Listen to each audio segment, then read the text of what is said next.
Vous avez filmé déjà? Ouais. Ok, tout à breaking news, peut-être quelques minutes. D'accord. Tout allez en direct qui à Paris, Awa. Donc, Bassangwa Congo Ali. Donc, là, Mikolo, tout a trop pris dans ma cambouya, ma invitation, programme à Paris. Breaking news, de Kakara, chaque mercredi, chaque samedi. Nous avons côté à Clichy, côté à Clichy. Donc, nous avons appelé à France, à Paris. Alors,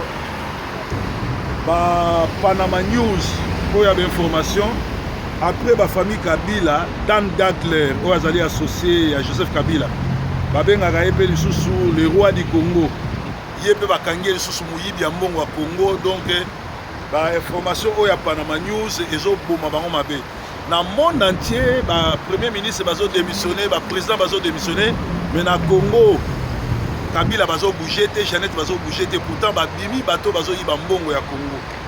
Alors tout ça bongo en direct à Paris, dans la breaking news. Ceux qui ont fait ça sangoté, et ça dit que tout ça vraiment trop pris, mais tout va nous ça chaque mercredi et chaque samedi titre aux en Angleterre. Donc lobby normalement faut que nana Odombo, Ben Lobobo, bakoya comme on a pour piquer autour ça là à Paris. Parce que Kabila Zoya le 21, le 22, le 23, le 24 avril.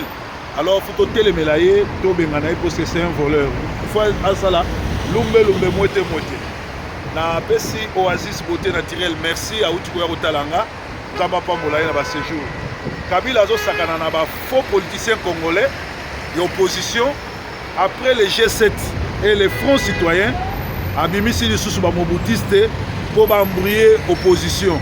Cette fois-ci, a lancé Nick avec dinosaures lokola Boboli Kolokonga, Lunda Bululu, Engulu Pangampungu, Kalambai, tous les dinosaures Oyo Baliaka Mbongo ya Mobutu. Les acquis Breaking News en direct à Paris avec Proverbe 30. Breaking News.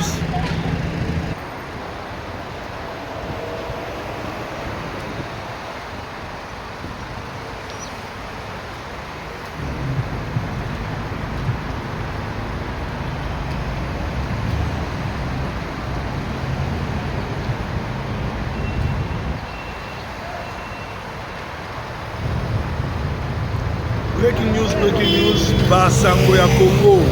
On dirait qu'il y a porte à Clichy à Paris et c'est qu'à Proverbe 30 à Ali. Donc on a déjà tellement occupé. Alors moi vraiment que ça la breaking news chaque jour exact chaque pokoyate. Mais na bando sala la bino chaque mercredi na chaque samedi.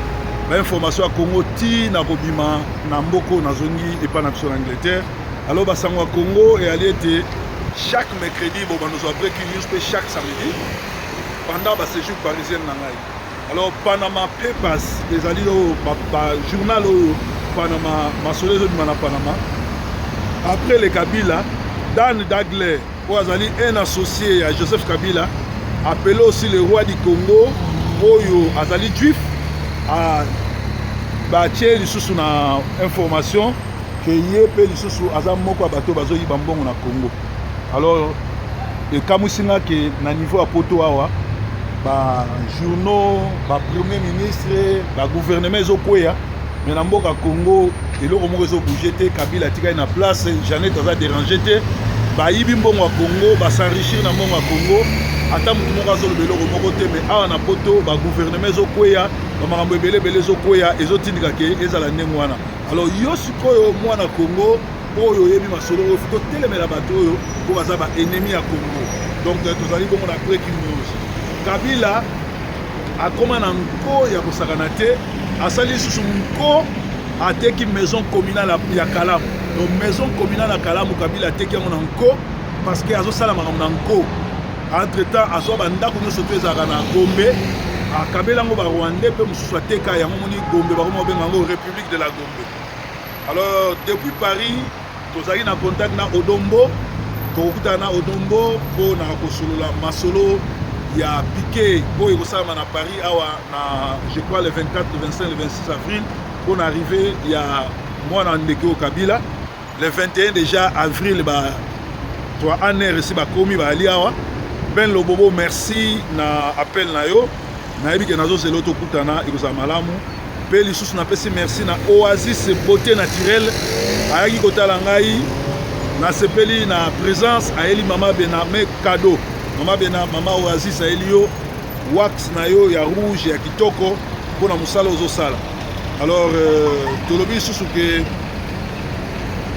Kabila aza awa na Paris faut totelemela ye azwa lumbe pe mwete tozali na Paris bino ozomona événement second touché esalamaki feye ya lobi elekaki kitoko bato bayaki ebele lobi dimanche de 13h30 à 16h30 na même adresse tokosila na wana. Après toyei kokutana lisusu le 25 na le 26 avril na côté ya Patin côté ya Selozino asalaka musala na ye na libuluma nzengeli salle moko yozala wana prove bakozala wana pour na séminaire à 3 jours avant aloba au revoir akende.